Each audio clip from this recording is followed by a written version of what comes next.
हो गया start. Good evening.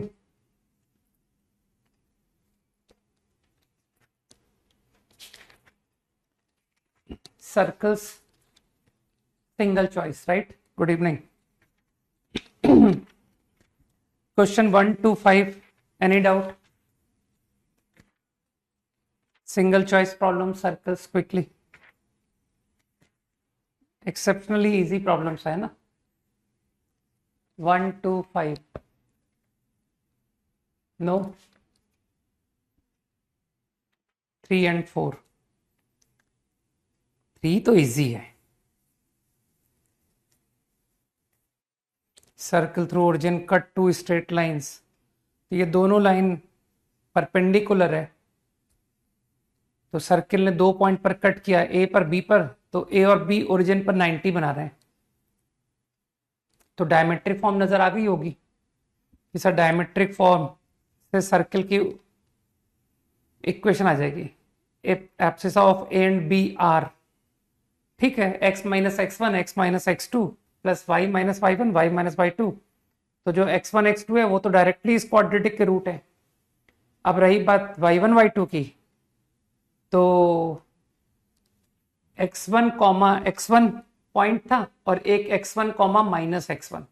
कुछ लोग समझ गए ना कि सर एक कोऑर्डिनेट जो डायमेट्रिक एंड आपने बोले x1 x1 x1 minus x1, तो मुझे लगता है x minus x1 x minus x2 is done, plus y minus x1 y plus x1, ठीक है ना, y plus x2, sorry.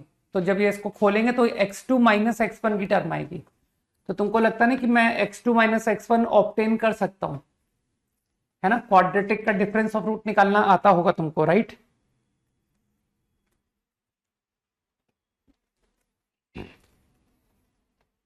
Question number 2, read the theory. Class में बताई गई थ्योरी का इस्तेमाल करो, ठीक है ना। अभी पिछली क्लास में पैराग्राफ में डिस्कस किया था मैंने, सी ए स्क्वायर बराबर सी ए सी बी। कुछ लोग समझ गए ना? इस तरह तो ओवरऑल आंसर हो गया, एक्स स्क्वायर बराबर A into B, root A B answer. Fourth problem में थोड़ा तुमको अभी डिफिकल्टी हो सकता है ना। एक काम करो, एक रॉन्ग ग्राफ बनाते हैं, ठीक है। तो सर्किल तो ठीक है,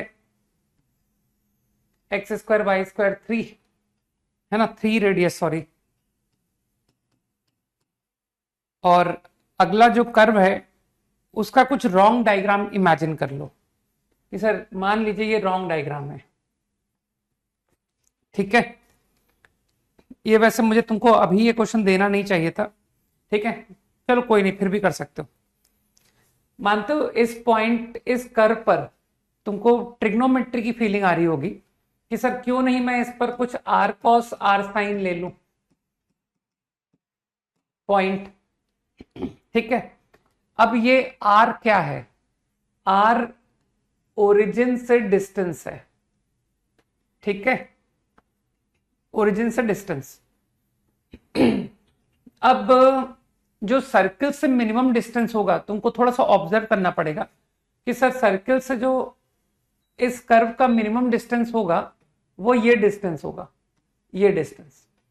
एक्चुअली दो कर्व के बीच में जो डिस्टेंस पूछा जाता है ना कि ये एक कर्व है ये एक कर्व है, तो बचाओ दोनों कर्व के बीच का डिस्टेंस क्या होगा? तो इनफाइनाइट आंसर्स होते हैं कि कोई भी एक पॉइंट ऑन कर्व 1 एंड कोई भी एक पॉइंट ऑन कर्व 2 के बीच के डिस्टेंस को डिस्टेंस बिटवीन कर्व बोल सकते हैं।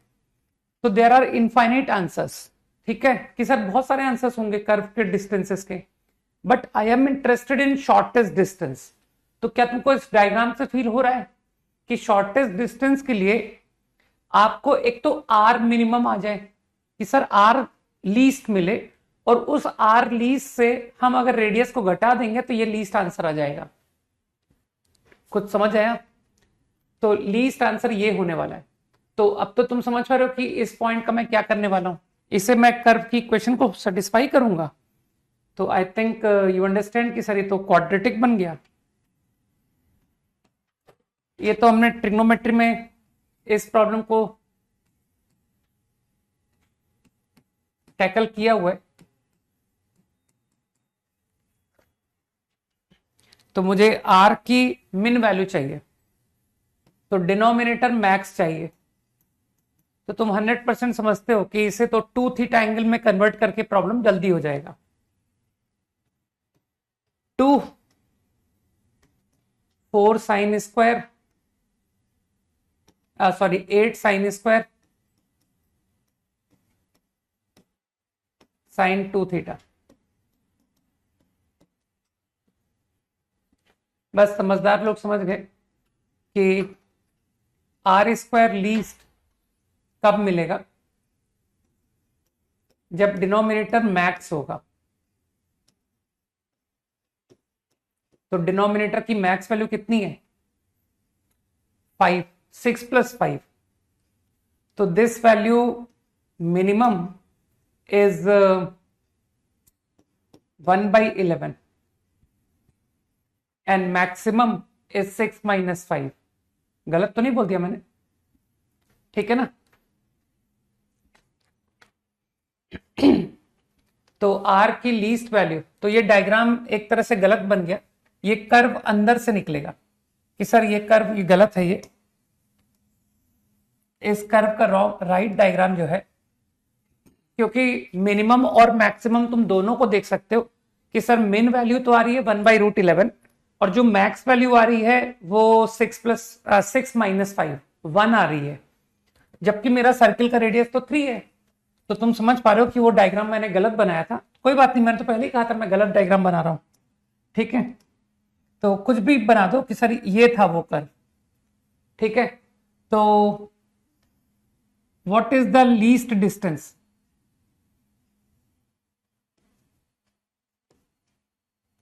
तो मेरे ख्याल से सर्किल से रेडियस 3 और यहां से 1 तो 3 - 1 2 होना चाहिए आंसर। तो आर को अब मैं मिन नहीं निकालूंगा, आर मैक्स निकालूंगा कि जितना आप डिस्टेंस ज्यादा लोगे उतना इन दोनों के बीच में डिस्टेंस कम आएगा। सही है ना? तो 3 - 1 should be the answer. Got it?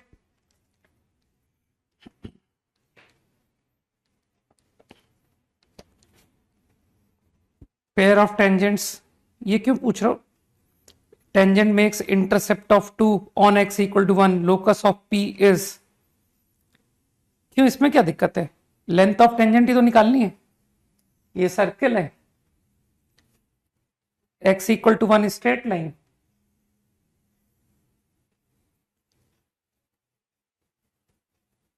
Pair of tangents from p, कहीं भी पेयर ऑफ टेंजेंट बना दो। ये है वो पेयर ऑफ टेंजेंट। तो लोकस ऑफ p एच के, तो कुछ लोगों को समझ में आना चाहिए कि एच के ये जो कॉर्ड्स है ये है इंटरसेप्ट। मीनिंग तो समझ में आ ही जाना चाहिए था कि x = 1 लाइन पर ये दोनों टेंजेंट जो कट करेगा पॉइंट a और b, आपको AB की लेंथ गिवन है इज 2। फिर तो क्वाड्रेटिक का क्वेश्चन हो गया। तो कुछ मैं ओरली बताता हूं क्या करना। एच के की पेयर ऑफ टेंजेंट लिख देना T² SS1, फिर उसके बाद उसमें x = 1 पुट कर देना, तो तुमको एक y में क्वाड्रेटिक मिलेगी। कुछ ऐसा कुछ सिचुएशन मिलेगा, कह देना उसके रूट्स y1 y2 है, तो लोग समझ गए कि sir y1 - y2 is 2 mod. तो ये जो क्वाड्रेटिक है इसका सम ऑफ रूट और प्रोडक्ट ऑफ रूट तुम्हारी मदद कर देगा। क्वेश्चन नंबर 6 अब नहीं बताया जाएगा क्योंकि ऐसा ही क्वेश्चन शीट में आईआईटी प्रॉब्लम में डिस्कस हो चुका है ना? Same question up to 10 done. 9th question,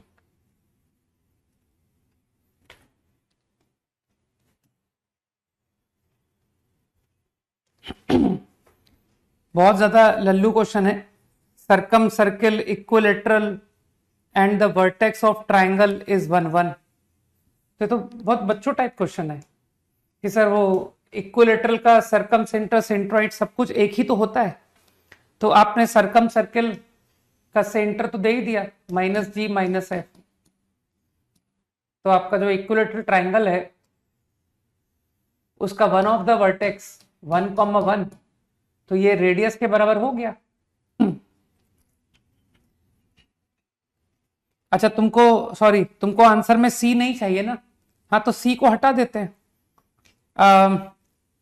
1,1, अच्छा सॉरी क्वेश्चन तो कुछ और ही पूछा था, मैंने क्या कर दिया, मैंने तो लोकस, ठीक है मैंने गलत पढ़ लिया। इन सर्किल का इक्वेशन, तो इन सर्किल का सेंटर तो यही है, तो जिसको बुद्धि है वो कहेगा सर ये आपका कैपिटल आर है, कैपिटल आर, तो आपको पता है इन रेडियस कितना होगा, /2, ठीक है। ये मेरे ख्याल से कुछ बात समझ में आ गई कि व्हाट आई सेड, है ना। तो सेम सर्किल लिख देना, x + g whole square y + f whole square equal to capital R /2 का होल स्क्वायर, R²/4 और R, ठीक है ना। क्वेश्चन नंबर 10 में बस मैं डायग्राम की मदद करूंगा, उससे ज्यादा कुछ खास मदद नहीं कर पाऊंगा।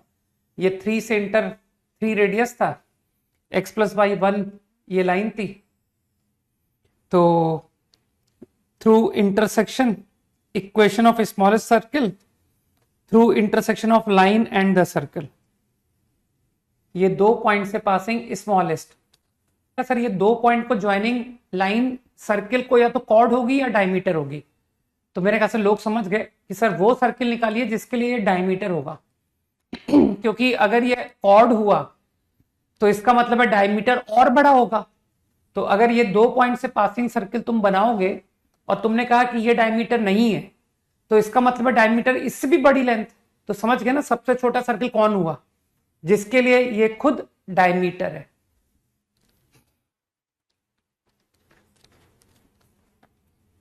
Eleventh,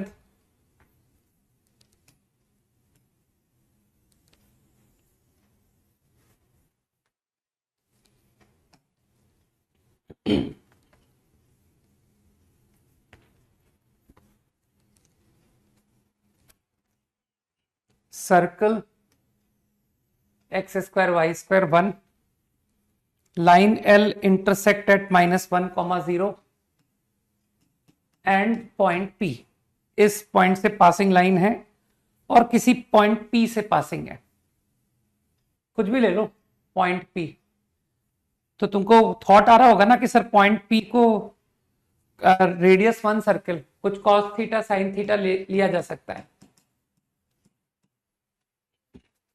Now slope of line L is a rational number m, number of choices for m,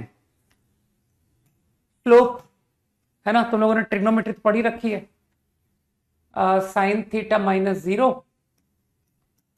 cos theta +1, तो आई थिंक ये बेचारा कितना आ गया, tan θ/2 आ गया।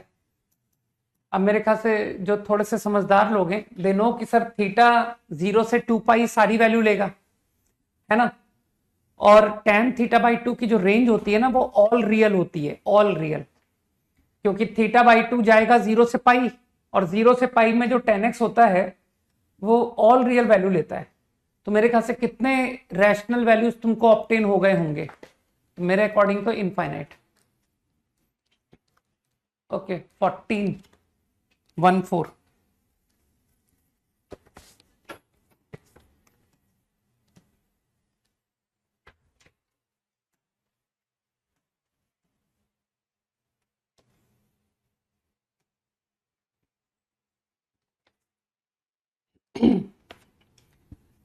ये थोड़ा सा जिसे कहते हैं ना कॉमन सेंस बेस्ड प्रॉब्लम है। 6,8 centre and radius 5, 6,8 radius 5, let's say like this, interested to travel from origin to 12,16। तो 12, जिसमें आप सर्किल के इनसाइड नहीं जाओगे। तो क्या तुमको फील नहीं हुआ कि सर यहां से टेंजेंट बनाइए, किसी पॉइंट पर टेंजेंट, इसी तरह से from there tangent and remaining portion, ये जो पॉइंट ऑफ कांटेक्ट है इसके बीच में ऑन द सर्किल चलो, ऑन द सर्किल। देखना इससे शॉर्ट पाथ तुमको नहीं मिलेगा। तुम सोच के देख लो कि यार मैं टेंजेंट नहीं बनाऊंगा, मैं तो ऐसे जाऊंगा, ये गया। तो अब तुम सर्किल के बीच से तो जा नहीं सकते, है ना। तो क्या तुमको लगो कि this is going to be the shortest path. तो अब शॉर्टेस्ट पाथ तुमको डिस्टेंस तो नहीं पूछा है, फाइंड दैट पाथ पूछा है क्या। तो ये तो लेंथ ऑफ टेंजेंट हो गई कि सर ये तो ओरिजिन से आप लेंथ ऑफ टेंजेंट से आंसर कर दीजिए, है ना। तो ये दो डिस्टेंसेस तो डायरेक्ट हो गए। बाई सिमेट्री दिख रहा होगा कि सर ये आंसर और ये आंसर तो सेम है। अब बात सिर्फ आती है कि ये आर्क लेंथ, तो इसके लिए एंगल की जरूरत होगी। तुम्हारा प्रॉब्लम यही है मतलब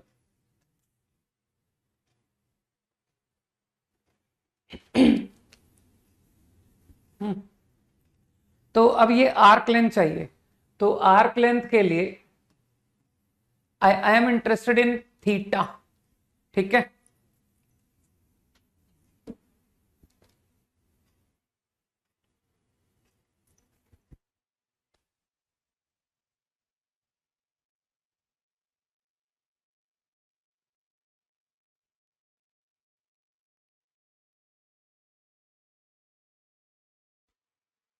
तो सिंपल ज्योमेट्री तुम्हारी मदद कर देगी कि यार ये थीटा निकालने के लिए ये 90 एंगल, रेडियस कितना था सर्किल का देखना, 5 था ना, 5।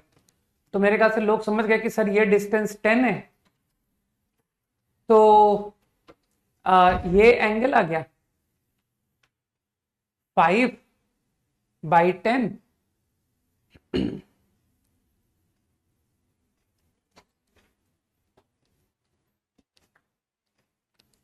तो ये π/6 आ गया, और ये π/6, ये भी π/6, 90। तो आई थिंक ये एंगल मिल गया, ये एंगल मिल गया, π/3 π/3। तो ये एंगल भी मिल गया π/3। टोटल पाई है ना।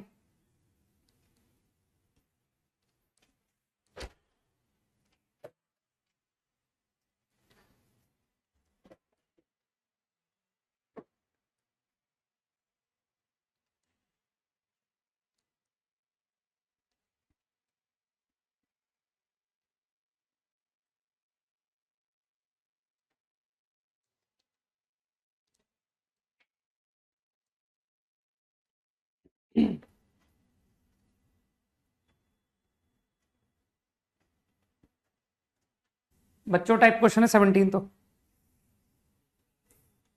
18 तुमसे बन गया क्योंकि तुमने फैक्टर कर लिए, x=1 y=1।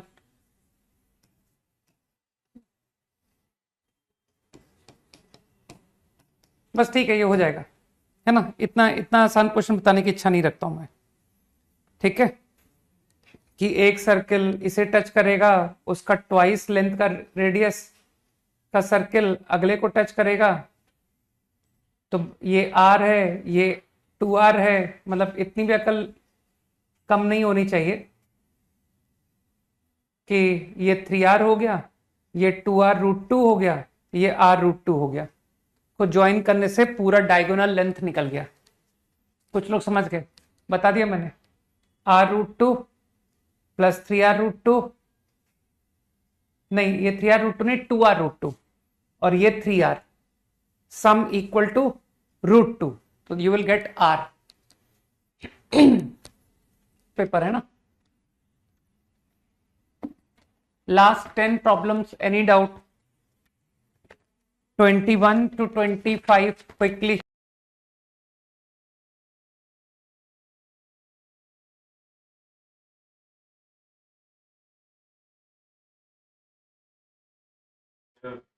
mismatch हुआ ना तो इस वजह से 21 to 25 test paper quickly.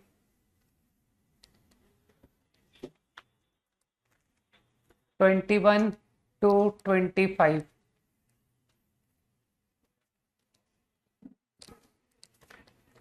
नहीं 21 से 25 आई सेड 23, 23 भी डायग्राम से हो जाना था। सर्कल विथ सेंटर 1,1 रेडियस 1,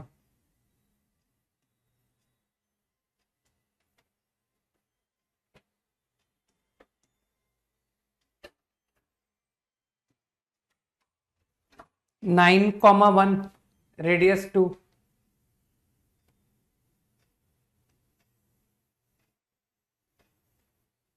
तो ये तो डायग्राम से तुमको डायरेक्ट प्रॉब्लम दिखना चाहिए था। इंटरसेप्टिंग विदाउट इंटरसेप्टिंग ए कॉर्ड, तो -3/4 स्लोप की लाइन लाइक दिस, तो तुमको लगता है ना कि इसकी पोजीशन जो है फ्रॉम हियर, इस पोजीशन से लेकर इस पोजीशन के बीच में होगी। लगाओ बुद्धि कि दोनों की जो टेंजेंसी पोजीशन है, बस इस पोजीशन से इस पोजीशन के बीच में लाइन लाई करेगी। मेरे ख्याल से समझ में आ जाना चाहिए। और अब मुझे नहीं लगता कि इस क्वेश्चन में कोई दम है कि सर अब तो मैं perpendicular from origin centre equal to radius करके आपको अल्फा लाके दे दूंगा। तो अल्फा 2 आएंगे, तो तुमको इतनी अकल होनी पड़ेगी कि एक अल्फा इस लाइन को रिप्रेजेंट करेगा और एक इसको रिप्रेजेंट करेगा। तो तुम खुद आइडेंटिफाई कर लोगे कि उन दो में से कौन सा अल्फा इस पोजीशन के करस्पॉन्डिंग है। इसी तरह से perpendicular from centre equal to radius से फिर 2 अल्फा आएंगे, एक अल्फा इसको करस्पॉन्ड करेगा और एक इसे करस्पॉन्ड करेगा। तो तुम में इतनी अकल होगी कि तुम खुद डिसाइड कर पाओगे कि ये अल्फा और ये अल्फा में कौन सा अल्फा मुझे करस्पॉन्ड करेगा, है ना। क्योंकि जिसको बुद्धि है वो समझ पा रहा है कि सर α/3 ये x इंटरसेप्ट है, तो ऑब्वियसली इन दो में इसका इंटरसेप्ट बड़ा है, ये दो में इसका इंटरसेप्ट छोटा है। तो मेरे ख्याल से alpha you will be able to decide. 24th, अरे नहीं यार, बहुत बहुत चैलेंजिंग क्वेश्चन नहीं ना। 6 to 30 जो बहुत चैलेंजिंग है वो नहीं बताऊंगा, ठीक, सिर्फ आसान आसान बताऊंगा। 6 to 30,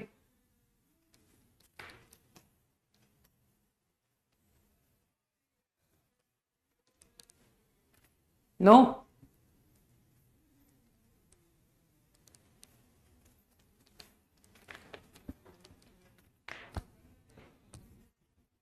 ट्वेंटी 6 to 30, अरे मैं सिंगल चॉइस पूछ ही नहीं रहा हूं, मैं तो टेस्ट पेपर की बात कर रहा हूं। टेस्ट पेपर भी तो डिस्कस होना था आज, ये टेस्ट पेपर डिस्कस हो रहा है और बुक तो मैं 20 तक डिस्कस कर चुका हूं, ठीक है ना। तो मेरे ख्याल से मैं टेस्ट पेपर के 21 to 30 की कॉलिंग कर रहा था, नो डाउट है। चलो बढ़िया बात है। 29,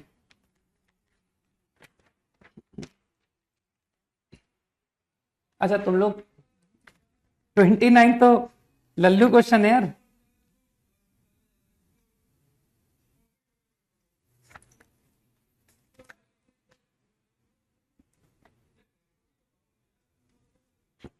सरकम सेंटर ओरिजिन, तो सरकम सेंटर ओरिजिन है, ऑर्थो सेंटर वाई एक्सेस है, तो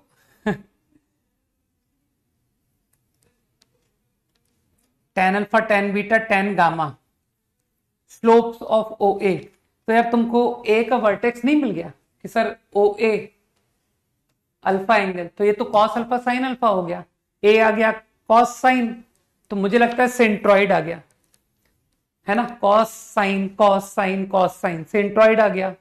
सरकम सेंटर ओरिजिन, तो मुझे लगता है कुछ लोग HGO की मदद से H तक पहुंच जाएंगे और फिर H पर जाकर के दे विल से कि सर जो H है उसका X कोऑर्डिनेट 0 कर दो, ठीक है ना। तो मुझे जो बात समझ आ रही है, cos प्लस cos बाई 3 और 0,0, तो सेक्शन फॉर्मूला लगा करके cos alpha plus cos beta plus cos gamma आता है, मेकिंग इट 0। बस तो क्वेश्चन खत्म कि sir cos alpha plus cos beta plus cos gamma 0 है। इसके बाद आप मत बताओ, ठीक है ना, इसके बाद हम खुद टैकल कर लेंगे। 4 कॉस क्यूब माइनस 3 कॉस की हेल्प से। और बोलो,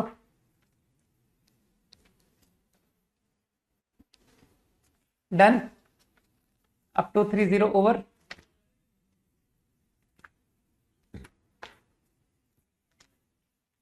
डन, ठीक है।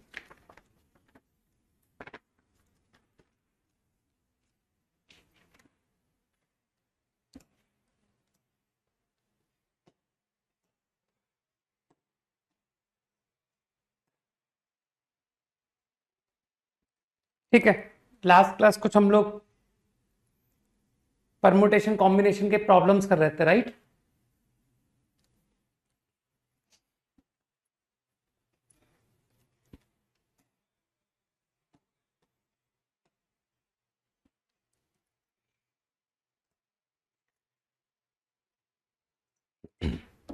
लिखो, प्रॉब्लम लिखो।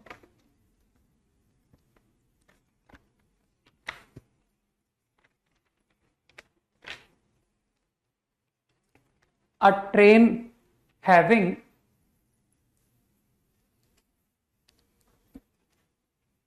a train having 12 stations in its route, 12 stations in its route, has to be stopped at 4 stations, has to be stopped at 4 stations. Find the number of ways it can be stopped if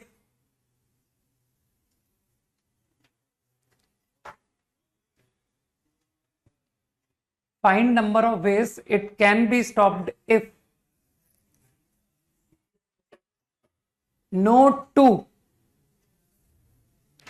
of the stopping stations, no two of the stopping stations are consecutive.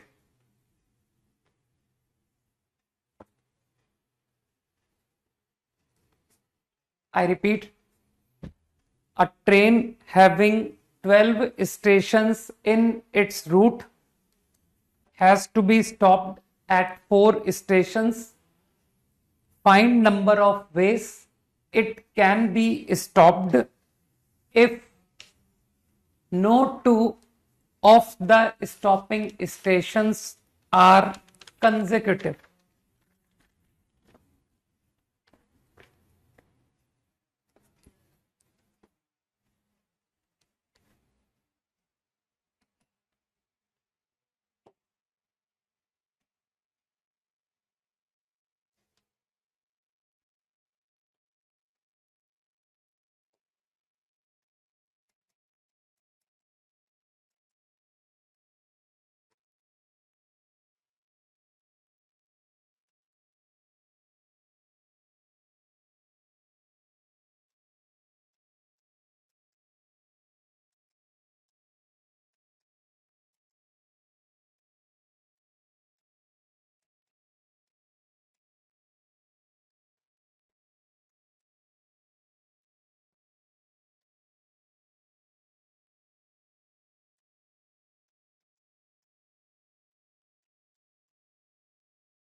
कैसी बात कर रहे हो यार,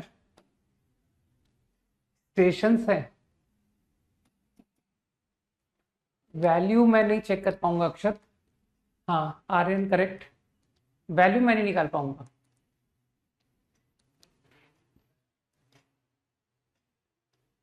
दीर्ष्या, Nishant, Dishika, Aryan I called ना I think, Kunal,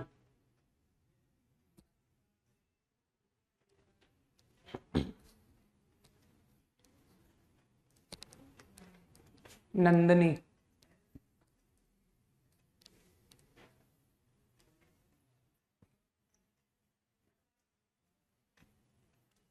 okay. इतना time नहीं लेना चाहिए। तो इतना तो तुमको समझ में आना चाहिए कि सर ये प्रॉब्लम गैप मेथड का प्रॉब्लम है, ये तो कंफर्म है ना। तो you have to decide the stopping station, ठीक है भौमिक। तो जो स्टॉपिंग स्टेशंस है, मानते हो वो किस गैप से पिक होंगे? किसके गैप से? Not to stop. तो not to stop how many stations? 8। there are 8 stations not to stop, तो obviously gap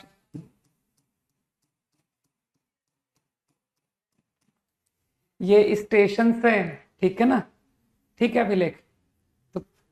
तो अरेंज मत करो कि sir 8 not to stop station का अरेंजमेंट 8 फैक्टोरियल, मैं देख रहा था कुछ लोग लिख रहे थे 8 फैक्टोरियल 9C4 4 फैक्टोरियल, ठीक है ना। यहां ऐसा थोड़ी है।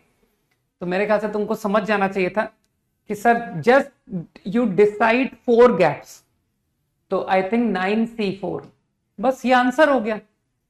तो कुछ लोग समझ गए कि सपोज ये सेलेक्ट हुआ, दिस इज द सिलेक्शन, मान लो। तो मेरे ख्याल से लोग समझ गए कि सर मैं आपको बता देता हूं कि आप 1 से लेकर 12 S1 टू S12 में आप कहां कहां स्टॉप हुए। You stopped at S1, 2, 3, 4, 5. You stopped at 5, 6, 7, 7, 8, 9, 10, 11. तो जो एग्जाम्पल मैंने शो किया हुआ है उसमें तुम समझ गए कि sir these are the stations where train stopped and undoubtedly they are not consecutive. कोई भी 2 स्टेशन कंसेक्यूटिव नहीं है, ठीक है ना। मेरे ख्याल से स्टेशन होते हैं वो फिक्स होते हैं, फिक्स है ना। बॉम्बे से दिल्ली जाना है तो ऐसा थोड़ी कि बॉम्बे और दिल्ली को इंटरचेंज कर दो, ठीक है ना। तो S1 से हमको S12 तक ट्रेवल करना है। तो मेरे ख्याल से लोग समझ गए कि सर आप तो खाली ये बता दो कि आप किस किस नंबर पर स्टॉप हुए हो, हमको स्टेशन को अरेंज नहीं करना है, ठीक है। आ गई बात, समझ आ गई। बाकी इसका मैं एक बहुत अच्छा ऑल्टरनेट मेथड आगे जाके बताऊंगा, है ना। नॉट नाउ, जब एक बार पीएनसी खत्म हो जाएगी तब हमारे पास ऑल्टरनेट मेथड्स भी होंगे। तो अभी हम जितना जानते हैं उसकी मदद से तो मैं अभी यही कर सकता हूं, ठीक।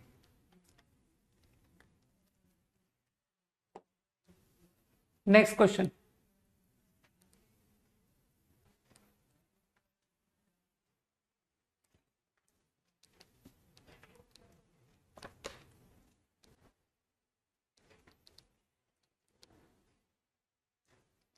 सही है, नक्षत्र।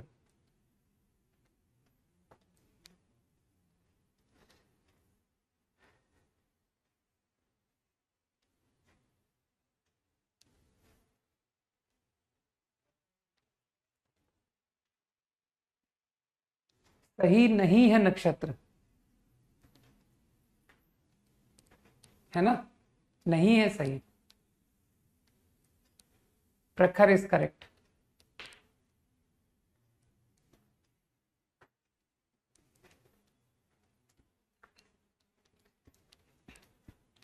ओके,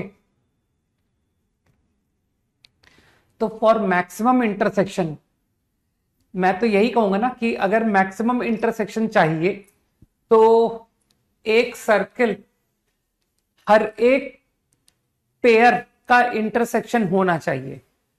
तो I think one line and one circle can give maximum how many intersection? 2। तो मैं तो एज्यूम करके चल रहा हूं कि for maximum intersection her 2 line intersect करे, हर 2 सर्किल इंटरसेक्ट करे, और हर एक लाइन और एक सर्किल वो भी इंटरसेक्ट करे, और उनके इंटरसेक्शन पॉइंट सबके डिस्टिंक्ट भी हो, अगर तुम मैक्सिमम चाहते हो तो, है ना? तो मेरे ख्याल से maximum intersection due to 2 straight lines, selecting 2 lines, I think every pair of line will give only one intersection, plus one line and one circle, 8C1 6C1. Every pair of one line and one circle, I assume that they intersect at 2 circles. Every pair of 2 circles give maximum. सही है ना? सो this is the maximum. और इसी का minimum का answer अगर कोई पूछे तो कह देना sir 0। No 2 circles intersect, no 2 lines intersect. ठीक, इजी। अगर यही सवाल मिनिमम पूछता तो, है ना? Next,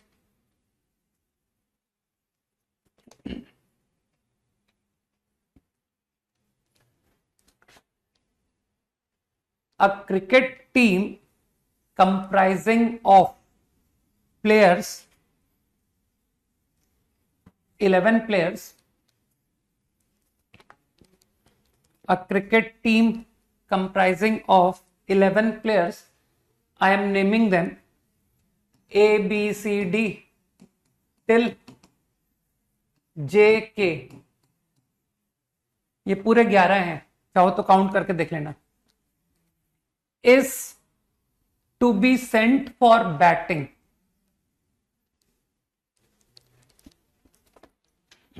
is to be sent for batting।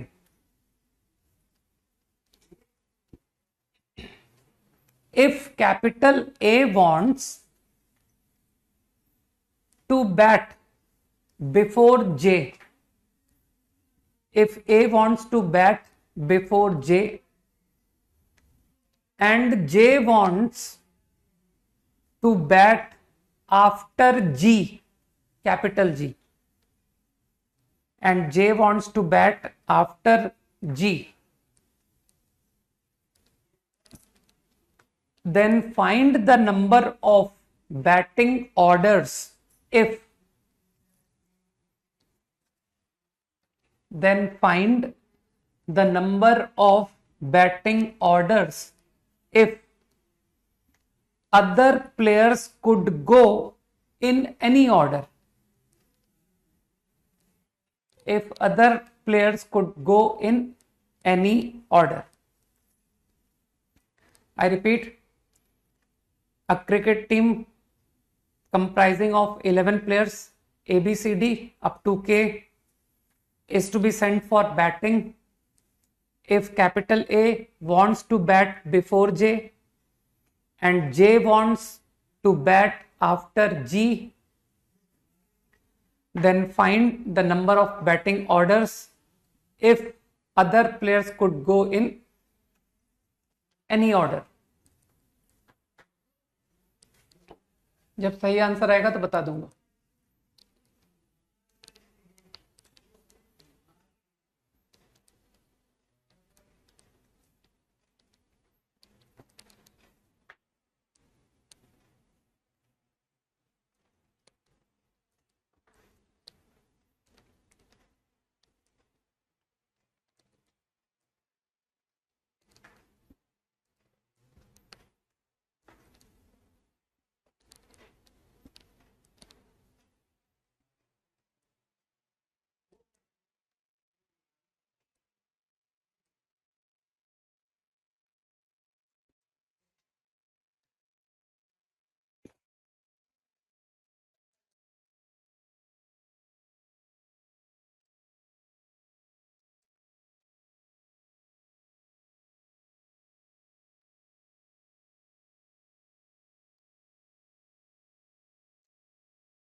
मैं वेट कर रहा हूं कि एक सही जवाब आए, एक।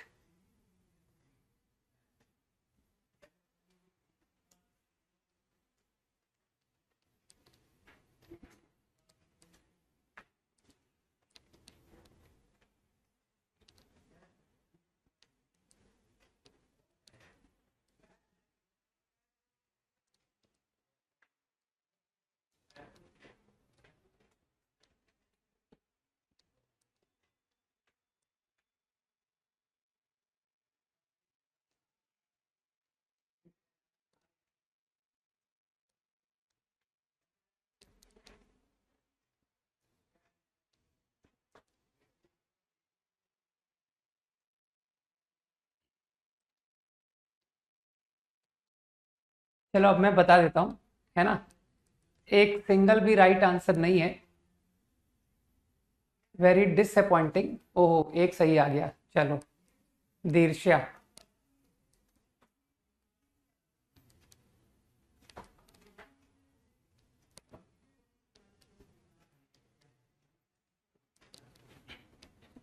Only one correct answer yet.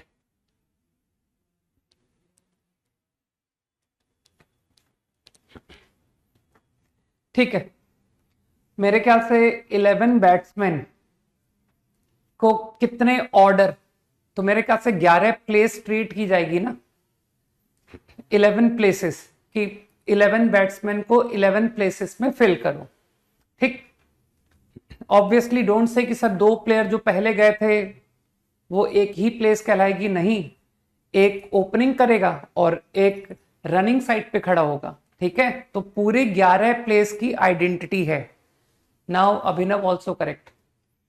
तो मेरे ख्याल से तुम लोग जितना जानते हो मुझे, कि आप पहले कंडीशन को सेटिस्फाई करने में ज्यादा बिलीव करते हो, तो क्यों ना मैं कंस्टेंट को सेटिस्फाई कर दूं। और कंस्टेंट किस पर है? कंस्टेंट है over 3 players A, G and J, है ना। कि ये 3 प्लेयर्स में कुछ कंडीशन है। तो देखो क्या कंडीशन बोली गई है कि A wants to bat before J, okay, and J wants to bat after G. तो कुछ बात समझ आई कि सर ये जो 3 बैट्समैन हैं, इन तीनों में जे लास्ट है। J is the last among them. ठीक। ए, जी एंड जे, ये दोनों तो इंटरचेंज भी कर सकते हैं, तो क्यों ना मैं सबसे पहले इन 3 को ही फिल कर दूं। ठीक। तो ये जो 3 को फिल करने गया, तो तुम जानते हो कि सर पहले इनके लिए प्लेस डिसाइड करो। ठीक है प्रखर। तो I decided 3 places for A, G and J. लेकिन मानते हो वो जो 3 प्लेस डिसाइड हुई, है ना, कोई सी भी प्लेस, उसमें ए, जी और जे का आपस का arrangement is not 3 factorial, is 2 ways only, है ना। क्योंकि तुम समझ पा रहे हो कि सर ये भी तो हो सकता है जी, ए, जे। दिस इज अलाउड कि अमंग 3 प्लेयर्स, इन 3 में आपस में जो अरेंजमेंट है वो सिर्फ 2 वेज है। ठीक है, तो मेरे ख्याल से बात समझ आई कि मैंने ए, जी और जे को अरेंज कर दिया, है ना। I selected any 3 places, then I arrange themselves only, right. अब जो बाकी 8 प्लेयर हैं, 8 प्लेयर 8 प्लेसेस, आंसर। एक ऑल्टरनेट अच्छा थॉट बता सकता हूं, ठीक है, लेकिन ये एक बहुत ही डिसेंट आइडिया है ना, कि दिस इज बेस्ट थॉट जो कि लोग इन जनरल सोचते हैं। तो व्हाट आई डिड इज, मैंने कहा कि 11 प्लेयर विदाउट एनी कंडीशन, आप तो 11 प्लेयर को अरेंज कर दो। तो यू विल से कि सर 11 फैक्टोरियल, यही कहोगे ना कि sir 11 places, 11 player, arrangement 11 factorial. अब मैंने क्या कहा, आई सेड कि जो ए, जी और जे है ना, उनका आपस का अरेंजमेंट इस आंसर में, don't bother for other players, बाकी प्लेयर को मत बॉदर करो। बाकी प्लेयर को फिक्स कर लो कि सर मान लीजिए रिमेनिंग प्लेयर्स ये फिक्स हो गए, फर्स्ट 8 प्लेसेस, ठीक। और नेक्स्ट 3 प्लेसेस में ए, G and J are there, तो तुमको लगता नहीं कि सर ये प्लेयर्स को फिक्स रखा जाए और ये प्लेयर को अरेंज करना अलाउ किया जाए, तो in this answer they will arrange among themselves in 3 factorial ways. जबकि तुम समझ पा रहे हो कि according to problem they can not interchange in 3 factorial ways, they can only interchange in 2 ways, है ना, क्योंकि जे को लास्ट होना पड़ेगा एमंग 3। ठीक, तो तुम समझ गए कि sir in this answer A G and J interchange among themselves in 3 factorial. तो पहले मैंने उनका आपस का अरेंजमेंट को स्टॉप किया, ठीक है ना, I am not allowing them to interchange. तो ए जी और जे का आपस का अरेंजमेंट 1 वे करा दिया। अरे वो छोटी क्लास में करते थे ना तुम इस तरह के आइडियाज यूज, 8th क्लास की मैथ्स में, ठीक है ना, कि sir don't allow them to interchange, restrict कर दिया। और फिर अब मैंने कहा नहीं नहीं, they you have made interchange among them 1 way, जबकि वो 1 वे नहीं है, वो तो 2 वे है, into 2। So this will be the right answer. सोचो सोचो,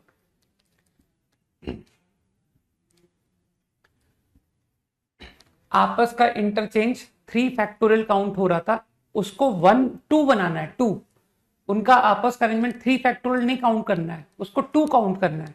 तो first I made interchange among them 1 कि सर डोंट अलाउ इंटरचेंज, तो आई डिवाइडेड, है ना, एंड नाउ आई अलाउड कि नहीं नहीं, they are allowed to interchange in 2 ways. Easy. Consecutive की तो बात ही नहीं की, ये तो एग्जाम्पल दिया था, हटा दो इस एग्जाम्पल को, क्यों लिखते हो एग्जाम्पल, एग्जाम्पल लिखने की जरूरत ही नहीं है, ठीक है ना। ए जी और जे कहीं भी बैठा हो, मुझे कोई मतलब नहीं कि वो कौन सी 3 प्लेस पर बैठा है, मैं बस इतना जानता हूं कि जब आप आंसर 11 फैक्टोरियल करोगे तो उनका आपस का अरेंजमेंट इतना था, जबकि प्रॉब्लम के अकॉर्डिंग वो ये होना चाहिए था। आपस का अरेंजमेंट 3 फैक्टोरियल नहीं होना था, वो 2 होना था। तो समझो 3 फैक्टोरियल को 2 कैसे बनाया मैंने, ठीक है ना। 5 सेकेंड्स क्विकली।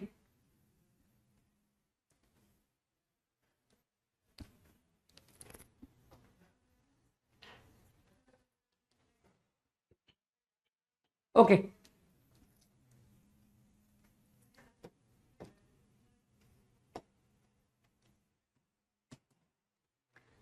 थोड़ा सा वेन डायग्राम का आइडिया ले लेते हैं, ठीक है, फिर कुछ और कंसेप्ट सीखते हैं।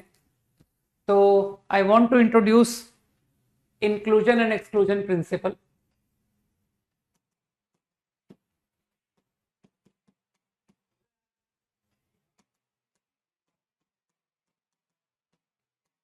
चिंता मत करो, इसका कोई पीएनसी है ना, ये सेट का फॉर्मूला है basically.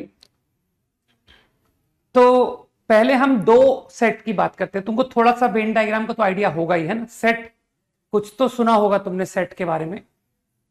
Suppose this is set A, ठीक, वेन डायग्राम में I am representing A set, B set. तो ए सेट से मतलब समझ रहे हो ना, सर्कल में number of element which belong to, हाँ, ए, जो ए सेट को रिप्रेजेंट करेगा एलिमेंट वो इस सर्कल, ठीक, एंड बी को फेवरिंग, ठीक है, तो बी सेट। तो I want you to know about at least number of elements which belong to at least one of A or B. I want to know about that. Number of element, है ना, number of element in A is represented by this, number of element in B is represented by this, okay. Now number of element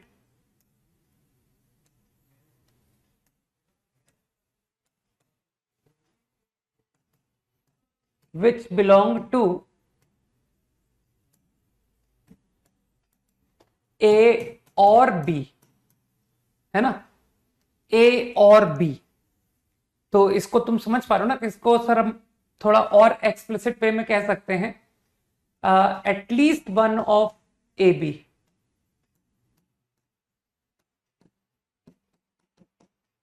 वो element जो कम से कम एक को belong हो रहे हों, आइदर ए और बी। ठीक, तो क्या ऐसी टर्म को मैथमेटिकली हम लोग रिप्रेजेंट करते हैं by this A union B. Union का मतलब बताया था और, ए और बी। तो number of element, suppose I represent like this, अरे जस्ट नोटेशन बोला मैंने, number of element in A और B is equal to this. ठीक,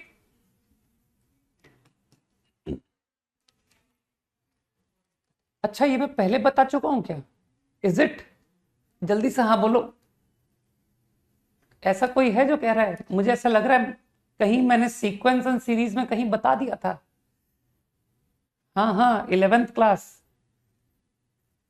मुझे भी कुछ ऐसा याद आ रहा है कि हाँ सर बताया था ये तो एसओटी में, और है ना, शायद सीक्वेंस के किसी क्वेश्चन में भी बता दिया था। ओहो, तो ये तो रिपीट हो गया है, ये तो गड़बड़ हो गई। ठीक है, चलो कोई नहीं, फटाफट एक बार और फास्ट रिपीट करते हैं, है ना।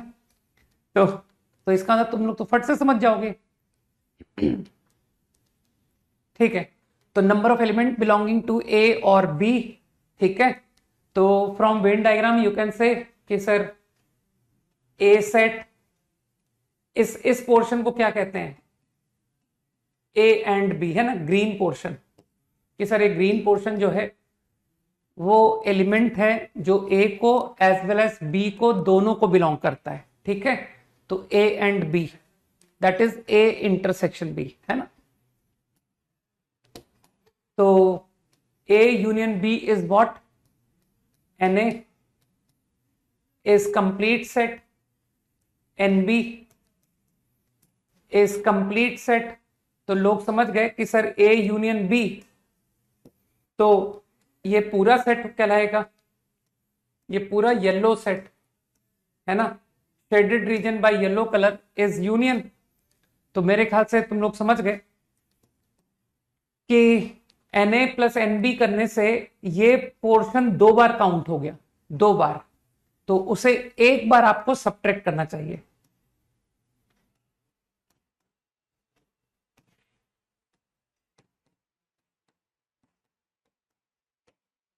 This is going to be A union B. ठीक, और वेन डायग्राम को कंप्लीट कर देता हूं, ये कहलाता है यूनिवर्सल सेट, है। This is universal set. Universal set का मतलब होता है within which every set lie, है ना।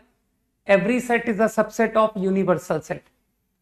तो A is a subset of universal set, B also is a subset of universal set.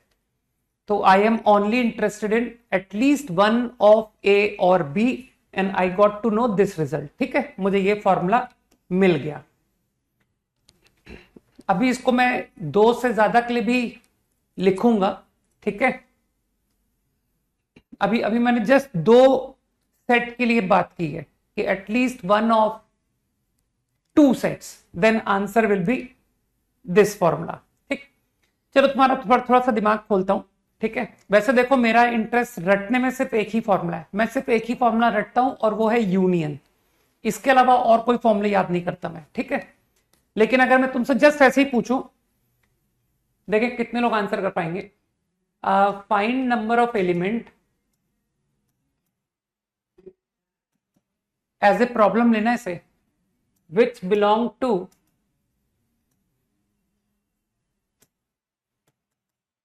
exactly one of 2 sets A B, A और B। What is this equal to? बताओ। Number of elements which belong to exactly one of the sets A और B.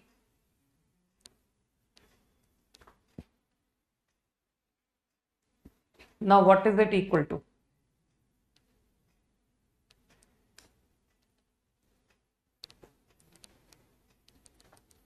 ठीक है आयुष, जतिन,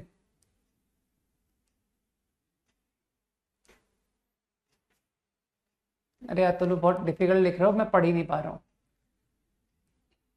राजवीर, ठीक है ना? तो मेरे ख्याल से तुम समझ गए कि सर पहले वेन डायग्राम आपको दिखाता हूं।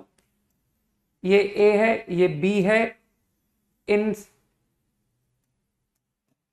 Universal set. तो what you are interested in, इसे क्या मैं ओनली ए बोलूंगा कि सर ये है वो एलिमेंट जो इस शेडेड रीजन में है, they only belong to A not B, है ना? इसी तरह से ये है वो एलिमेंट जो only belong to B but not A. तो समझ गए ना कि सर ये सम आंसर बन जाएगा। तो इसको तुमको लगता नहीं कि I can answer like this कि सर यूनियन से इंटरसेक्शन को घटा दीजिए, यू गेट द आंसर। और इसी को चाहो तो तुम एक्सपेंड करके, ठीक है Pragati, N A plus N B minus A intersection B 2 times. सही है ना? Very easy.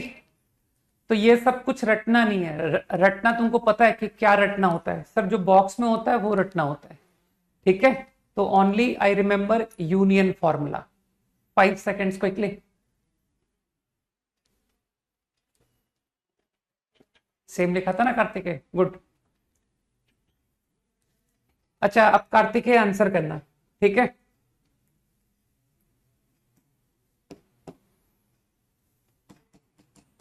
Find number of elements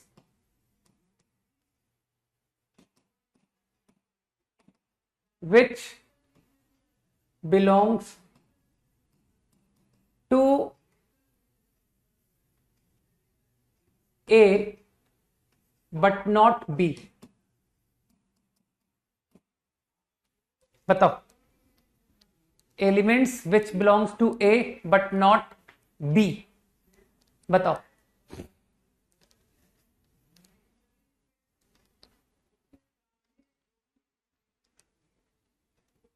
बताओ स्तुति, इसका आंसर बताओ। अरे कुछ इस तरह की नोटेशंस में बताओ ना यार। वो a माइनस बी कहना तो बहुत इजी है कि सर a माइनस बी बोलते हैं उसको, वो तो सेट लैंग्वेज है। इस क्वांटिटी को सेट लैंग्वेज में इस तरह से बोला जाता है ना? लेकिन इसको जिस तरह की नोटेशंस मैं यूज कर रहा हूं, ठीक है, अप्रतिम, आर्यन, राजवीर, अंकित, सभी लोग बता रहे हैं, उमर, है ना, कार्तिकेय, आर्यन, नहीं वो मृण्मय। ओके, आई गेस कि इसका आंसर अब मैक्सिमम लोग दे पा रहे हैं, है ना? नक्षत्र, पूर्वी, ठीक। तो यार इतनी सिंपल सी बात मेरे हिसाब से अभी अभी बोला था, है ना, कि सर ये शेडेड रीजन, ये रीजन है ओनली ए, है ना? तो ओनली ए साफ दिख रहा है कि सर ए में वो पोर्शन घटाओ जो बी को बिलोंग कर रहा हो। तो ए के अंदर कौन सा पोर्शन बी को बिलोंग करता है बताओ? ये नोटेशन होती है ए माइनस बी, ओके, जिसको तुम अब समझ सकते हो कि सर इसको N A, but I am not interested कि element within A belong to B. तो यार विद इन ए रह के जो बी को बिलोंग करेगा वो तो ए इंटरसेक्शन बी कहलाया ना। सामने वेन डायग्राम में तुम इतना छोटा सा, और मैं देख रहा हूं मूर्खता की हाइट देख रहा हूं मैं, कुछ लोग लिख रहे हैं ए माइनस ए यूनियन बी। उन बेचारों को यही नहीं पता है कि ए यूनियन बी का सबसेट ए है और वो ए से घटा रहे हैं ए यूनियन बी को, ठीक है ना? तो मेरे ख्याल से this is the result, extremely easy. तो रटोगे तो काम से जाओगे, है ना, और समझोगे तो निकल जाओगे, ठीक है, एग्जाम में, है ना। Okay, now let us talk about 3 events. अब मैं 3 सेट की बात कर रहा हूं। Now my problem is number of elements that belong to at least one of 3 sets A, B, C.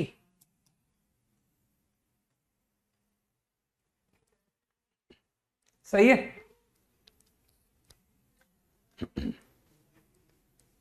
Happy birthday Vishwajit. तो आज के दिन तो तुम्हारे में और मोटिवेशन आना चाहिए, है ना, कि बस आज की पार्टी के बाद जो है मैं पूरी तरह से अपने आप को डेडिकेट कर दूंगा कि 2 इयर्स के बाद जो मेरा बर्थडे है वो एक अच्छे आईआईटी में सेलिब्रेट होना चाहिए, है ना।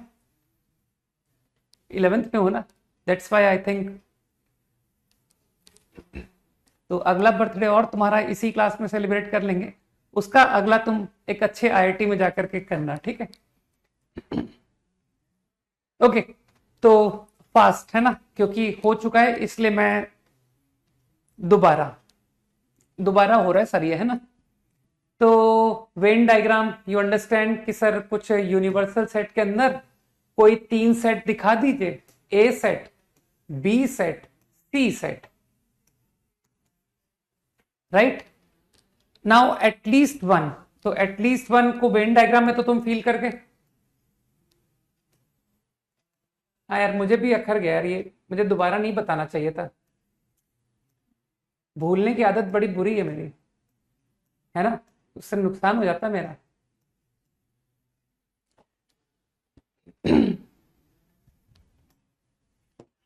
ओके, तो इन लैंग्वेज यू अंडरस्टैंड कि A union B union C का मतलब है ए और बी और सी, है ना, कम से कम एक को बिलोंग करे, आइदर ए और बी और C. So this is the term जो मैं तुमसे पूछना चाह रहा हूं, ठीक। तो तुमने क्या कहा इस वेन डायग्राम को देख के कि सर सबसे पहले तो आप एनए एनबी एनसी को तो जोड़ ही लीजिए, उसके बाद देखा जाएगा, ठीक। अभी अभी बात करते हैं ना, अभी बात को फिनिश करेंगे। एनए एनबी एनसी, ठीक। अब थोड़ा सा दिमाग पे जोर डालना, कोई भी एलिमेंट जो कम से कम एक को बिलोंग करेगा, कम से कम एक, क्या तुमको लगता है उस पर मैं पॉसिबिलिटीज बोल रहा हूं वो एग्जैक्टली वन को बिलोंग करा? ऐसा हो सकता है कि sir that only belong to one. भाई सोचो इस डायग्राम में कि element which belong to A only, तो डोंट यू थिंक कि sir element which belong to A only वो ये रीजन में आएंगे? थोड़ा डायग्राम को कलर से समझने की कोशिश करना,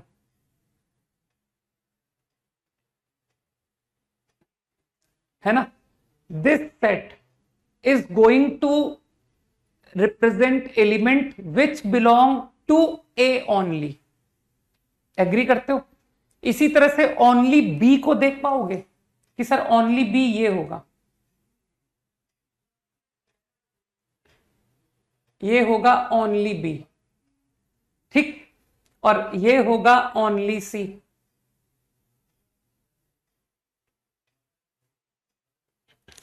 सही है। तो ये रीजन, ये रीजन, ये रीजन, ये वो एलिमेंट हैं जो सिर्फ एक सेट को बिलोंग कर रहे हैं, exactly one set. Got it?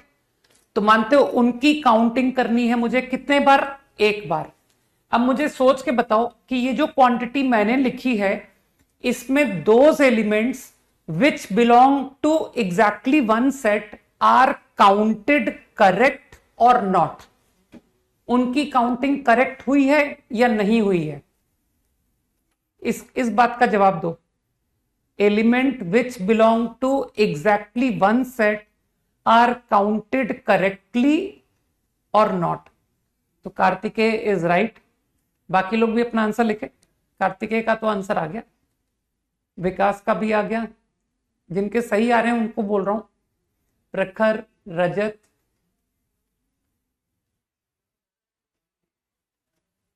Ritam, Ritam है ना, रजत, रजत आई कॉल्ड आई थिंक, साहिल, भौमिक, यार तुम लोग फास्ट लिखते हो सब स्क्रॉल हो जाता है। अभिनव, भावेश, ठीक है। अब बस है ना, जितने लोग कह रहे हैं कि सर करेक्ट काउंट हुआ है, दे आर राइट, क्योंकि which belong to A only वो एनए में आएगा, वो एनबी में कैसे आएगा यार? थोड़े तब बुद्धि का इस्तेमाल करो कि सर जो एलिमेंट ओनली ए को बिलोंग करेगा वो तो एनए में काउंट हुआ ना, is not counted here, is not counted here. इसी तरह से जो एलिमेंट ओनली बी को बिलोंग करेगा वो एनबी में काउंट होगा, नॉट इन ए, नॉट इन सी। इसी तरह से जो एलिमेंट ओनली सी को बिलोंग करेगा वो सी में काउंट होगा, not in A, not in B. तो ये तो कंफर्म है कि जिस एलिमेंट, जो एलिमेंट एग्जैक्टली वन को बिलोंग हुआ है that is correct, correctly counted. अब हम बात करते हैं those who belong to exactly two. Now exactly two को कौन बिलोंग कर रहा है? कि सर ये बिलोंग कर रहा है एग्जैक्टली टू को, ये भी बिलोंग कर रहा है एग्जैक्टली टू को। तो तुमको लगता नहीं कि जो एग्जैक्टली टू सेट को बिलोंग कर रहे हैं उनको भी तो एक ही बार गिनना है, तुमको एक बार गिनना है। तुमने कितने बार काउंट किया? Those element which belong to exactly two are counted how many times in this answer? Tell. ठीक है Prakhar, those element which belong to exactly two are counted 2 times, है ना? क्योंकि जिसको अकल है वो समझ गया कि सर यहां जो एलिमेंट है वो ए में भी काउंट हो गया, वो बी में भी काउंट हो गया, तो हमने तो उसको 2 बार गिन लिया। इसी तरह से यहां जो एलिमेंट है वो बी में काउंट हो गया, वो सी में काउंट हो गया, तो वो भी 2 बार काउंट हुआ। यहां का एलिमेंट ए में काउंट हुआ, सी में काउंट हुआ, तो इसका मतलब those who belong to exactly two are counted 2 times in this answer. लेकिन मुझको तो एक ही बार गिनना था ना, तो इसलिए मैंने करेक्शन किया कि यार एक बार एक्स्ट्रा काउंट हो गया है, घटाओ, minus A B, B C, C A intersection भी तुम समझते हो है ना कि सर केवल पिग पोर्शन नहीं, इतना पूरा पोर्शन ए बी होगा, है ना? तो मानते हो जो एलिमेंट 2 बार काउंट हुए थे एग्जैक्टली 2 को बिलोंग करने वाले, उनकी काउंटिंग तो सही हो गई। ये एलिमेंट, ये एलिमेंट, ये एलिमेंट, ये सब एक एक बार रिमूव हो गए। अरे ये एलिमेंट सिर्फ ए इंटरसेक्शन बी को बिलोंग करेगा, ये एलिमेंट सिर्फ बी इंटरसेक्शन सी को, और ये एलिमेंट सिर्फ ए इंटरसेक्शन सी को। ठीक, अब मुझे बताओ element which belong to all 3, वो in this answer how many times counted है? Element which belong to all 3 here are counted how many times? Tell. which belong to all 3 in this expression are counted how many times?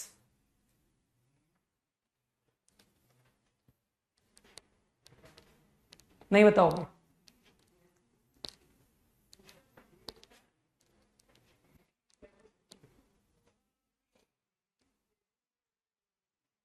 Three times are counted 3 times. ठीक, now मैं bracket लगा रहा हूं, are removed how many times? तुमने 3 बार गिना, जो exactly 3 set को belong कर रहे हैं वो 3 बार काउंट हुए, और तुमने रिमूव कितने बार कर दिया?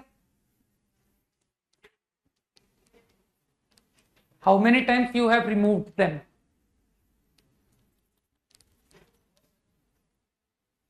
फिर तुम्हारा चैट स्टॉप हो गया क्या?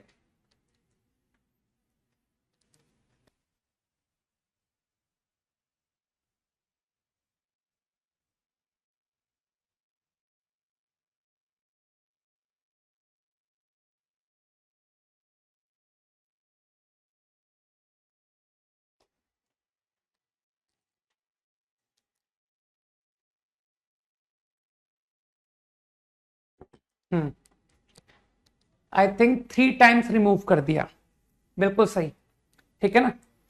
3 times you counted and you have removed 3 times. इसका मतलब है अब जो 3 टाइम ऑल 3 को बिलोंग कर रहा है वो तो अब काउंट ही नहीं हुआ कि सर आपने तीनों बार आपने रिमूव कर दिया, लेकिन एक बार तो काउंट करना है ना।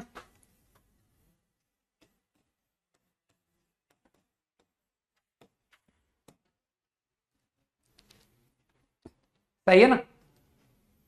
तो मानते हो कोई भी एलिमेंट एग्जैक्टली 1 को बिलोंग होना था, एग्जैक्टली 2 को बिलोंग होना था, एग्जैक्टली 3 को बिलोंग होना था, है ना?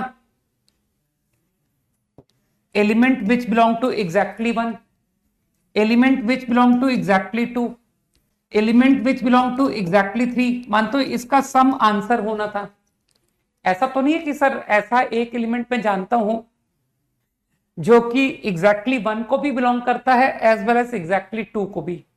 ऐसा तो कोई एलिमेंट नहीं होता है ना, इतनी बुद्धि लगाओ यार। Is there any element which belong to exactly 1 of A B C as well as which belong to exactly 2 of A B C? है ना? मेरे ख्याल से यार इतनी तो अंग्रेजी अपन समझ लेते हैं नहीं कि नहीं सर ऐसा कैसे हो सकता है कि अगर वो सिर्फ एग्जैक्टली एक ही सेट को बिलोंग कर रहा है तो फिर वो एग्जैक्टली 2 में कैसे काउंट हो सकता है यार? ठीक है ना? तो मेरे ख्याल से बात समझ लो। तो तुमने एग्जैक्टली 1 की काउंटिंग करेक्ट कर ली, तुमने एग्जैक्टली 2 की काउंटिंग वो भी करेक्ट कर ली, तुमने एग्जैक्टली 3 की काउंटिंग वो भी करेक्ट कर ली। तो मानते हो ये आंसर हो गया कि सर यही आंसर हुआ ना, number of element belonging to at least 1 of ABC. Think सही है ना? तो वेन डायग्राम की मदद से I am able to answer. ठीक, now I am going to remember this formula, है ना? तो मैं चाहता हूं कि तुम इस फॉर्मूले को रटो कि sir A union B union C is, वैसे तो मैं शॉर्ट नोटेशन एन लिखना चाहता हूं, सिग्मा एन। अभी तो फिलहाल मैं एक्सपेंड करके लिख रहा हूं, minus sigma A intersection B, A B B C C A. अरे यार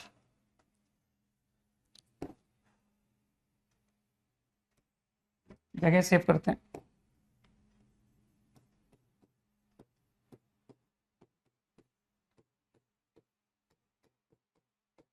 plus A intersection B intersection C. I will apply this as formula। ठीक है?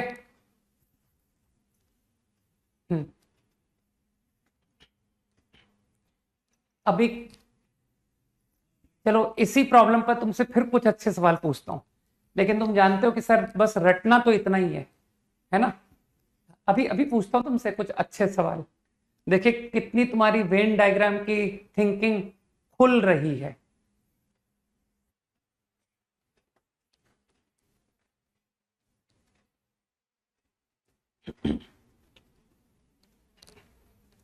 Done?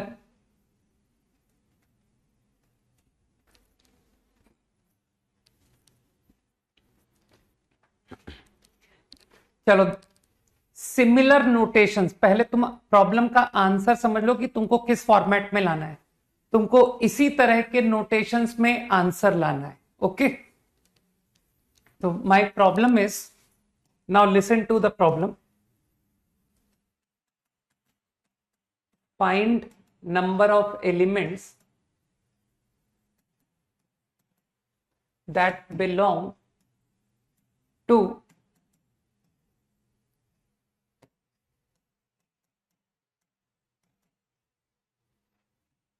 exactly one of ABC। निकालो इसका आंसर निकालो। मुझे भी समझ आएगा कि तुम बातों को समझ रहे हो या नहीं। Obtain answer to this problem.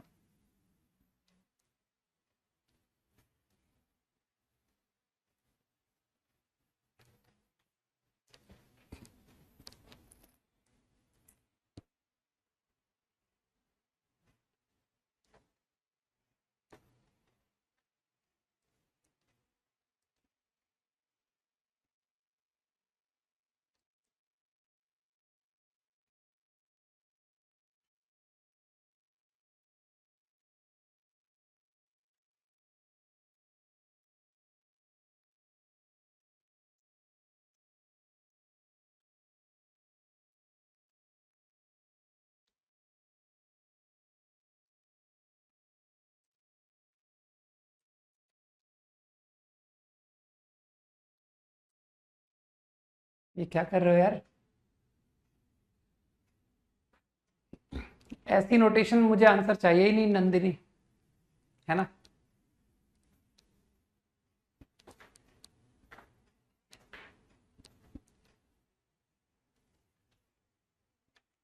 किसी का भी आंसर सही नहीं है, डोंट वरी।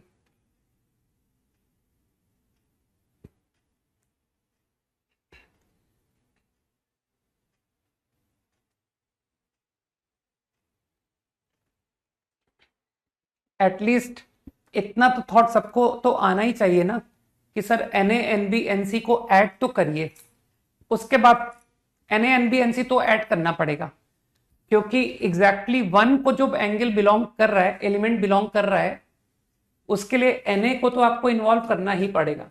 अब मैं शॉर्ट नोटेशन यूज कर रहा हूं यार, इसका मतलब तुम समझ जाना कि सर ये Na plus Nb plus Nc है। अब क्या करेक्शन करूं बताओ? आगे का टर्म कोई सोच सकता है कि आगे मुझे क्या मैनेज करना पड़ेगा? बिल्कुल perfect Bhavesh, good. Rajveer also, Ayush,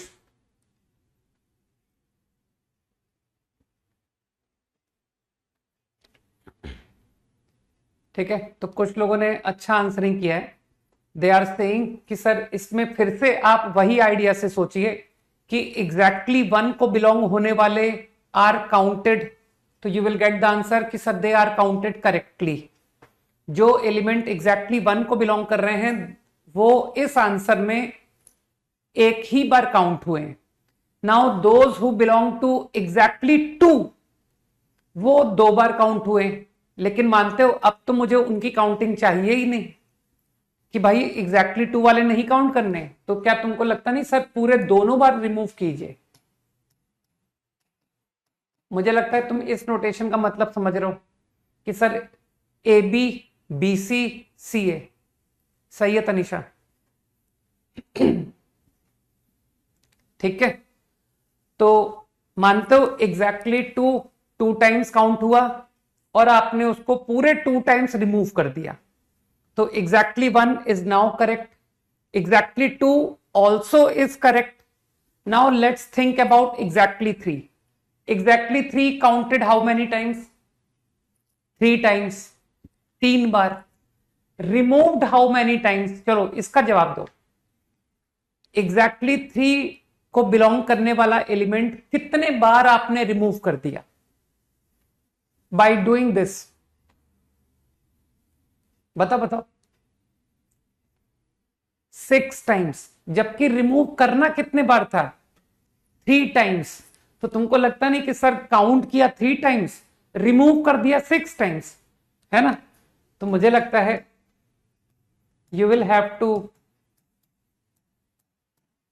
put this term.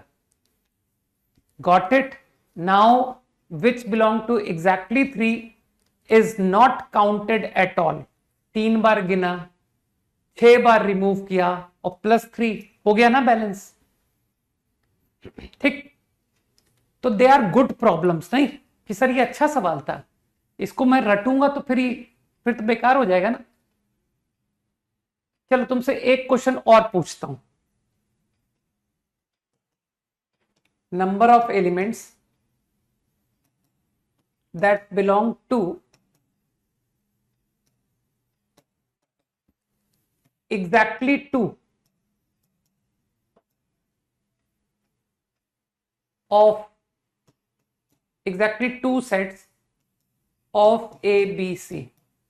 Now answer to this problem. अब देखें कौन लोग अच्छा सोचते हैं।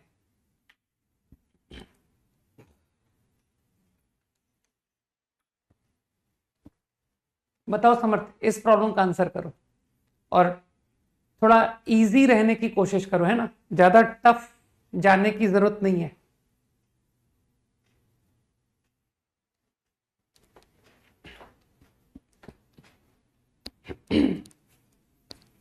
बाकी तुम्हारा जो पहला आंसर है वो सही है समर्थ, जो तुमने पहले आंसर लिखा था ना वो सही था। Union minus sigma A intersection B plus 3a intersection B intersection C is correct. But actually मैं वो यूनियन फॉर्म को यूज नहीं करना चाह रहा था, मैं चाह रहा था कि तुम N A N B N C, मैंने कहा था ना मुझे सिमिलर नोटेशंस में आंसर चाहिए। तो कोई भी लोग मुझे परफेक्ट राजवीर, गुड। बाकी ये सब फॉर्मूले मत रट लेना, फेल हो जाओगे एग्जाम में, ध्यान रखना कि सर हम तो याद कर करके करते हैं। फिर तुम लोगों को पता पड़ेगा कि जब मैं क्वेश्चन करता हूं तो मैं खुद तो एकदम जनरल आइडिया से करता हूं, मैं तो बनाता हूं वेन डायग्राम और फिर करता हूं क्वेश्चन। ठीक है, मैं कोई फॉर्मूला याद नहीं करता except union formula. Okay, I think जो स्मार्ट लोग हैं वो समझ गए कि सर इसके लिए आप सीधा ए इंटरसेक्शन बी से स्टार्ट कीजिए ना, क्योंकि आपको सिर्फ इतना रीजन चाहिए, बस यही तो चाहिए आंसर। तो जो स्मार्ट लोग हैं दे विल से कि why go to A B C, directly start from A intersection B, बुद्धि लगाओ। तो I think now you understood कि element which belong to exactly two are counted correctly.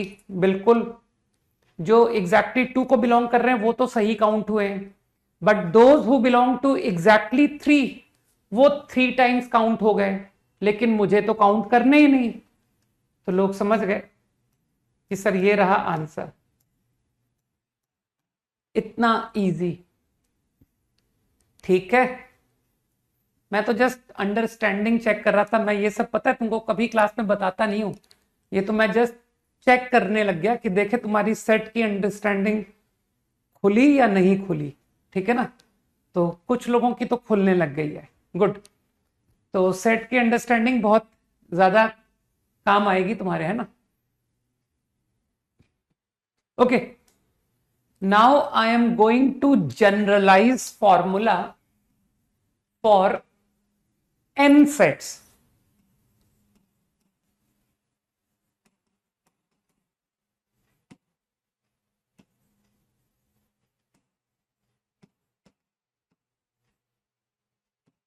At least one of sets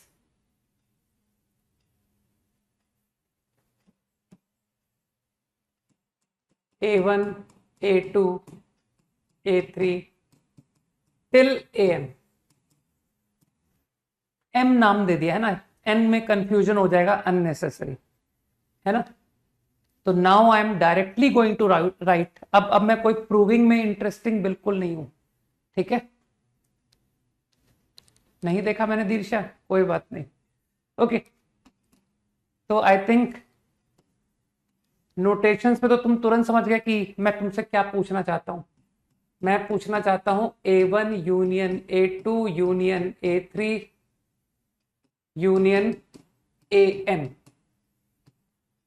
I am interested in this formula, ठीक है। कोई नहीं, अब तो फॉर्मूला लिख रहा हूं, अब तो सीधे मगिंग के ऊपर आ गए हम लोग। तो अब तुमको रटना है कि सर फॉर्मूला इज S1। अभी अभी समझा दूंगा। S2, S3, S4 and so on, alternate plus minus up to Sm.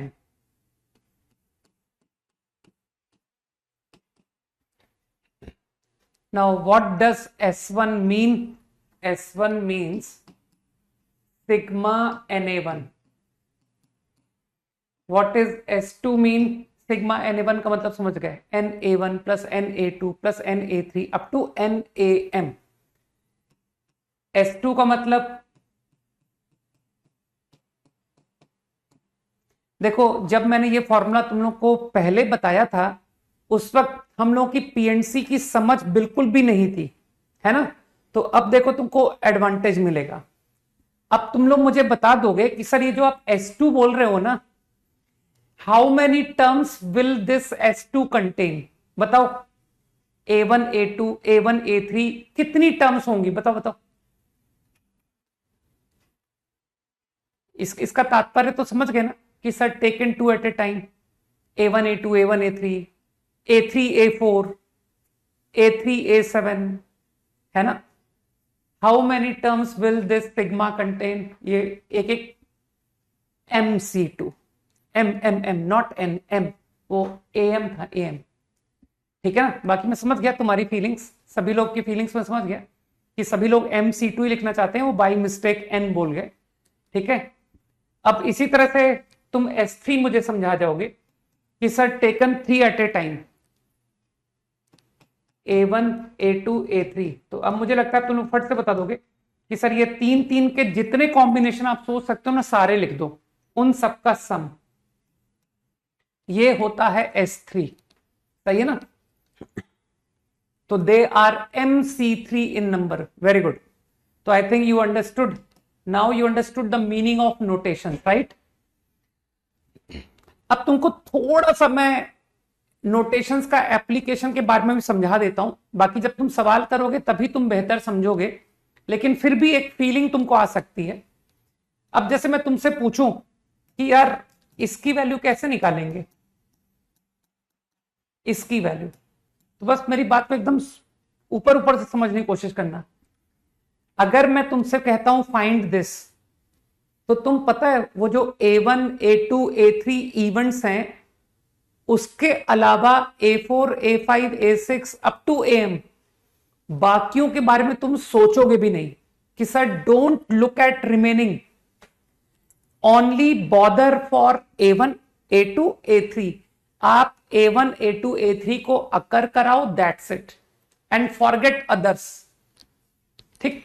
तो अभी जब परमुटेशन में जब मैं इस्तेमाल करूंगा ना, तब तुमको समझ आएगा कि यार ये फॉर्मूला जब लगाएंगे तो नंबर ऑफ वेज निकालने होंगे।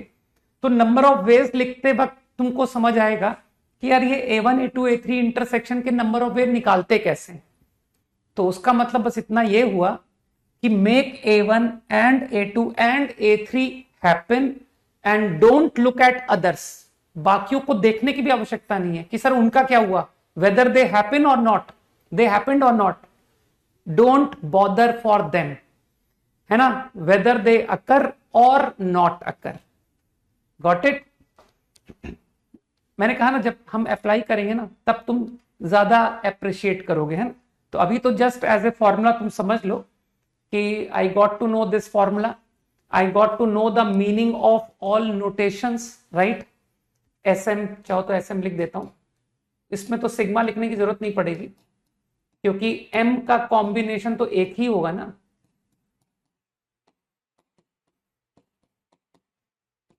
Right, dot dot dot.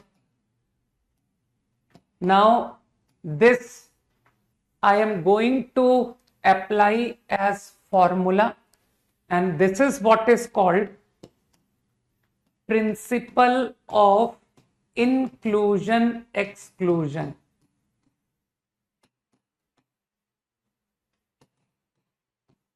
And exclusion.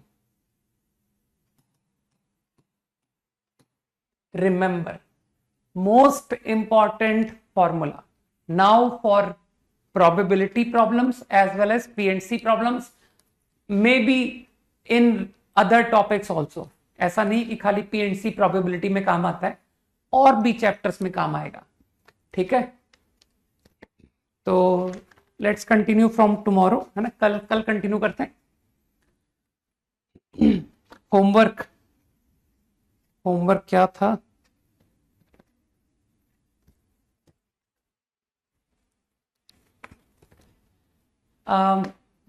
एक डीपीपी पीएनसी का डीपीपी, एक दिन और रुक जाए, एक दिन और वेट कर ले, है ना, कि सर थोड़ा सा सर्कल्स का होमवर्क और स्मूथ हो जाएगा।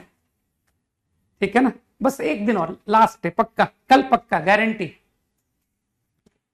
वैसे तो आज भी दे सकता हूं, है ना।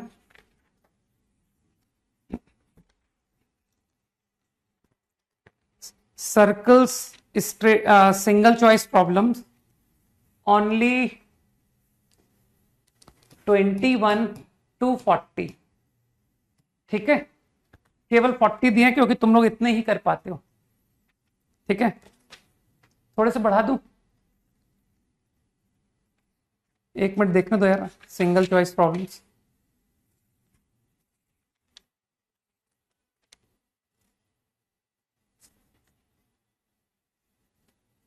नहीं,